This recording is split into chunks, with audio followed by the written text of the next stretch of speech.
There is breaking news tonight in the form of reporting from the Wall Street Journal. The story putting a date on when the president and his team will decide whether or not President Trump will voluntarily testify in the Mueller probe. May 17th is the date they reportedly want to decide. Now, May 17th, you might remember, is the one-year anniversary of Robert Mueller being appointed special counsel. The Journal also details some mock Q&A sessions the president has been involved in, and the results have been, shall we say, interesting. The reporter who broke the story will join us shortly, but we begin tonight keeping them honest with a new noteworthy chapter in the never-ending, ever-changing story coming from the president and the newest member of his legal team. Rudy Giuliani's new interview is full of twists and turns and at least one statement that is just not true. But what happens if Robert Mueller subpoenas the president? Will you comply? Well, we don't have to. He's the president of the United States. We can assert the same privileges other presidents have. Keeping them honest, it is not true that the president does not have to comply with a subpoena simply because he is president of the United States. In fact, let's remember how this has turned out for other presidents. The Supreme Court has been pretty clear. There was a subpoena ordering Richard Nixon to turn over tapes in the Watergate case, and the Supreme Court ruled unanimously against the president, concluding the fundamental demands of due process of law overrode the president's argument to keep them private. And then there was the Paula Jones civil case against Bill Clinton. Again, the Supreme Court ruled that President Clinton could not invoke presidential immunity to delay that case. And in the Monica Lewinsky case, independent counsel Ken Starr did get a subpoena for Clinton to testify.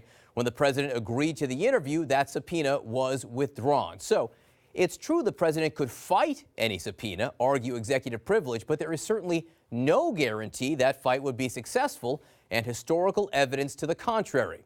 Now, Giuliani showed up to this interview having already rocked the boat, admitting the president reimbursed Michael Cohen for the hush money payment to porn star Stormy Daniels. That was after the president said on Air Force One he didn't know about the payment.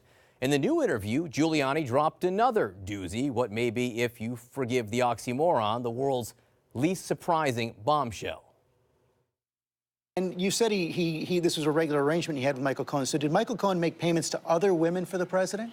I have no knowledge of that, but I would think if it was necessary, yes. He made payments for the president, or he conducted business for the president, which means he had legal fees, monies laid out, and expenditures. Sarah Sanders was asked about this at the White House today. Are there other women out there who receive money from the president to stay quiet? I'm not aware of any other activity, but I would refer you to Rudy Giuliani to respond to any of those questions. Yes, punt to Rudy Giuliani. That should clear everything right up. So getting back to the Mueller probe, there was Giuliani's statement that the president would not have to comply with the subpoena. Again, historically not true if you look at the Supreme Court. And then there was this. Are you confident the president will not take the fifth in this case? Oh, how could I ever be confident of that? When I'm facing a situation with the president and all the other lawyers are, in which every lawyer in America thinks he'd be a fool to testify. So Sarah Sanders was also asked about this at the White House. And I want to know why the president would even go that route if he hasn't done anything wrong, as he said repeatedly that there was no collusion and there was no obstruction of justice. That's a question you'd have to ask the outside special counsel. I'm not an attorney, certainly couldn't address that. So the president is also not an attorney, but he has certainly addressed what he thinks about people who do take the fifth. Have you seen what's going on in front of Congress? Fifth Amendment, Fifth Amendment, Fifth Amendment. Horrible. Horrible. The mob takes the fifth. If you're innocent, why are you taking the Fifth Amendment? When you have your staff taking the Fifth Amendment, taking the fifth, so they're not prosecuted, I think it's disgraceful. So it is safe to say the president and White House already face serious questions about credibility, whether it's the Stormy Daniels timeline or issues surrounding the Mueller investigation. The story is always changing. After Giuliani said the president did indeed reimburse Cohen for the hush money, Sarah Sanders says she was unaware of that fact until Giuliani said it on Hannity. And the president said Giuliani was still on some sort of learning curve. Rudy knows it's a witch hunt. He started yesterday. He'll get his facts straight. So he's new, he's learning, he'll get his facts straight. That was Friday. This was Giuliani yesterday, Sunday, talking about the mixed messages about the Stormy Daniels case. Right now, I'm at the point where I'm learning, and I can't prove that. I can just say it's rumor. I could prove it's rumor, but I can't prove it's fact. My issue is getting up to speed on the facts here. I'm about halfway there. But it could have been recently. It could have been a while back. Those are the facts that we're still working on, and that, may be in a little bit of dispute. Dispute? I can prove it's rumor? The facts we're still working on? Now, I did not go to law school, but I'm pretty sure that is not how the law works, or facts for that matter. One nice thing about facts is they just are what they are. They don't need to be worked on or written or rewritten. It's actually pretty easy for everyone to be on the same page if that page is a list of facts. This White House, this president, and this lawyer seem like they're not just not on the same page. The page got ripped out, dropped in a puddle, torn to shreds, and now barely legible pieces are scattered all over Washington. But maybe we should cut them some slack. After all, it is still Rudy Giuliani's first day, except that it's not. Now to that new reporting tonight from the Wall Street Journal about how the president has been getting ready for a possible interview with Robert Mueller and when the legal team hopes to make that decision. Peter Nicholas of the Wall Street Journal joins me now. Peter, thanks so much for being with us. Rudy Giuliani told you that the president's legal team hopes to decide whether the president should testify. They want to make that decision by May 17th. What did he tell you about what's factoring into that decision? Well, the May 17th is the one-year anniversary of the appointment of Bob Mueller, and there's some skepticism. And Giuliani talked about why this could be a risky move for the president. He's concerned that he could be leading the president into a perjury trap if he greenlights something like this. Worried about specific questions that Mueller might ask, and also worried about his lawyers are also worried about how the president might answer these questions. One thing that we learned in our reporting is that there's a concern that Trump is a little too loquacious. He goes on too long. He goes off on tangents, and all this could invite more questions from Bob Mueller. So there's some great skepticism on the part of the Trump legal team about whether to go forward with this. So Rudy Giuliani, in fact, told you that every day they swing a little different, as he puts it, on whether the president should sit down with Robert Mueller. So did he explain why they're going back and forth on this? Yeah, I think that they see that there's public relations value in the president agreeing to do this interview, that there's some expectation on the public's part that if the president is saying that he's innocent, that this is all a witch hunt, that there's no obstruction of justice, that there's no collusion, then why not go before the special prosecutor and forthrightly say those things?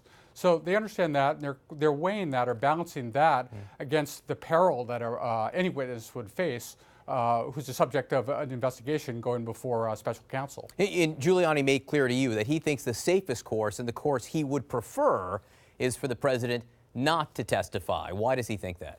Right. Well, Giuliani is a former U.S. attorney. He's also a lawyer who's represented people in private practice. And he said that he was pretty blunt about it. He said he never wanted his clients to testify.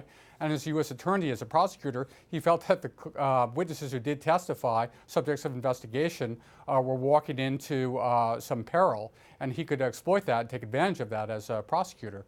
So he comes at this from a very skeptical place, where I think he's well aware of the pitfalls that this presents. Now, something very interesting also in your article, you reported on a practice session that President Trump's attorneys put him through. What did your sources tell you about that?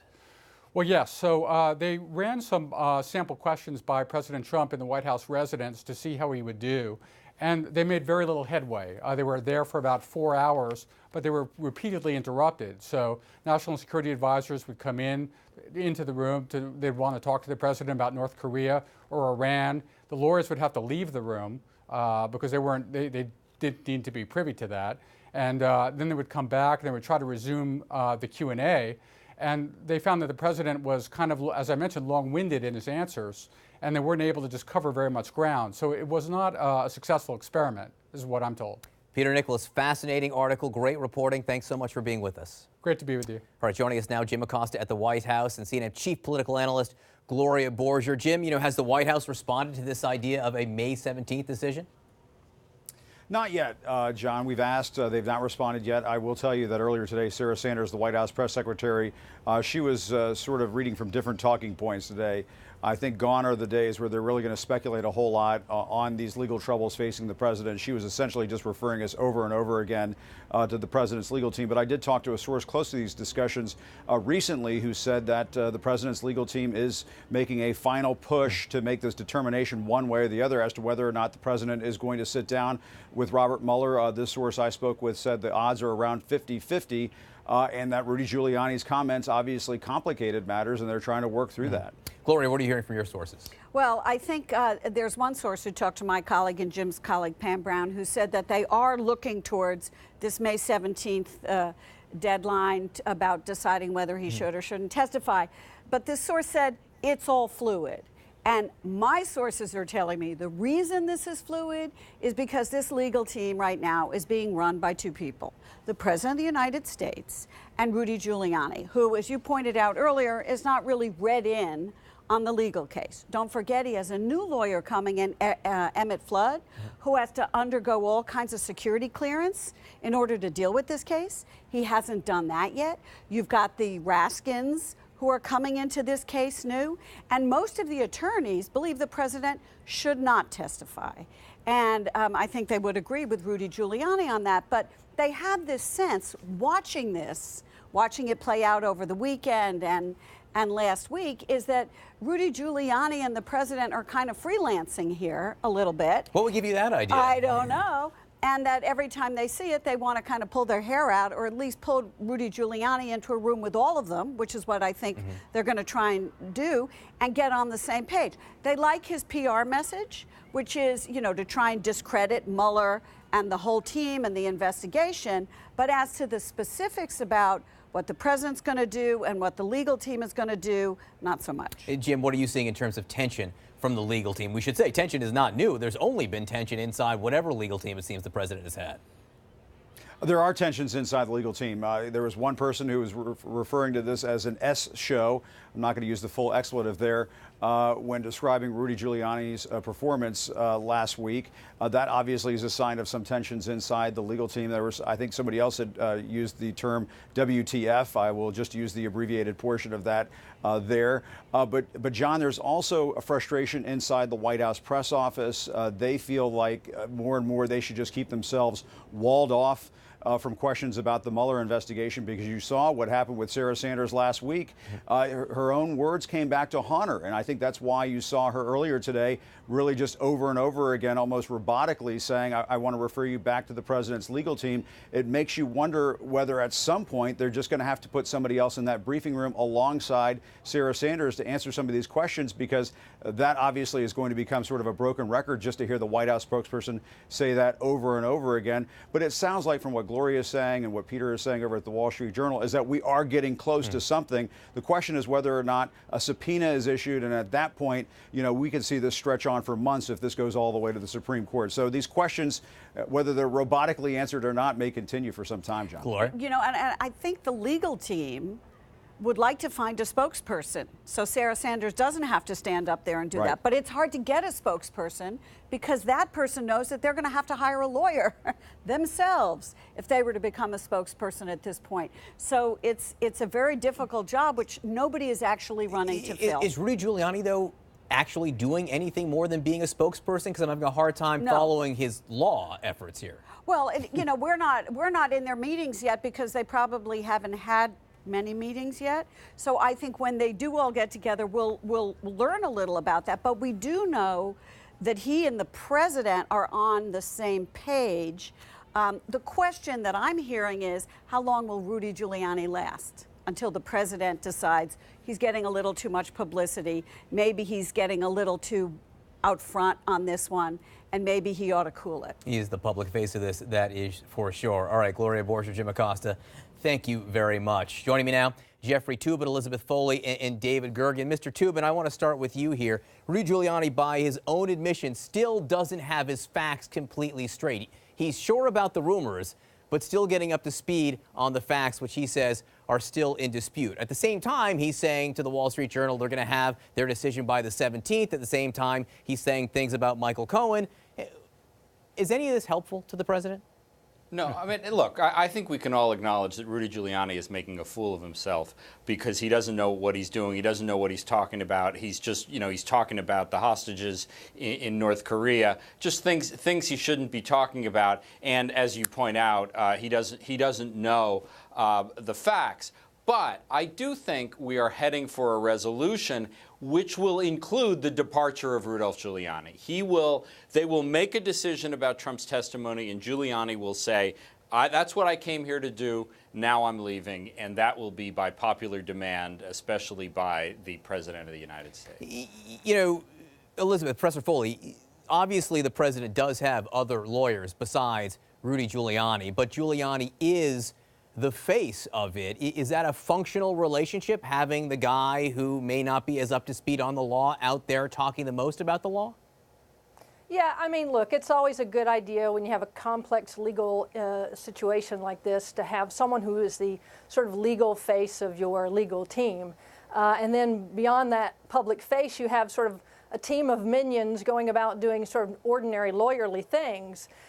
So, time will tell whether Giuliani sort of settles into this public face role. I do think he sort of shot a little fast out of the cannon in the beginning, but we'll see. I mean, otherwise he's shown, that he has a lot of sophistication and experience with the media, and that may prove to be worthwhile. He also has, obviously, experience as a federal prosecutor, so that could be useful too, especially if the subpoena that we're all speculating may come out eventually comes out of the Southern District of New York rather than Special Counsel Mueller's office. But on balance, up until this point, Professor, has he been helpful? I think there's pluses and minuses. That's really sort of outside of my wheelhouse. I think as far as public spokespeople go, he's very aggressive, but that may be intentional. But in terms of lead lawyering, which is supposed to be his job here, that's another question. David Gergen, the Wall Street Journal, also reports that the president was only able to get through 2 questions during this informal 4-hour practice session. Whoa. One of the reasons was because of national security interruptions, but also because of his loquaciousness, which gets to an issue here. I mean, do you think, are there signs that they're taking this quite seriously? Wow, 2 questions in 4 hours. I mean, just think, how many questions did we have from Mueller that he sent to the White House? Something like 48? Mm-hmm. Can you imagine? It would be a couple of weeks they'd do that. And I think that I think in the end of the day, the president is going to have to answer questions under oath. How they get there, I do not know. Whether it's going to be he's going to voluntarily do it, whether there's going to be a subpoena, which is challenged by the White House, and then they lose in the Supreme Court or whatever it is, ultimately he's going to have to speak. In the meantime, I think Rudy Giuliani has made this a circus. Rudy has many very good qualities. He was an excellent mayor of New York, as we all know. He can be, he is a great combatant in some ways, but he's gotten very loquacious on this. Everybody is speaking too much. He's turning it into a circus, and he's freelancing, which is the worst thing you can do in a serious, complicated case.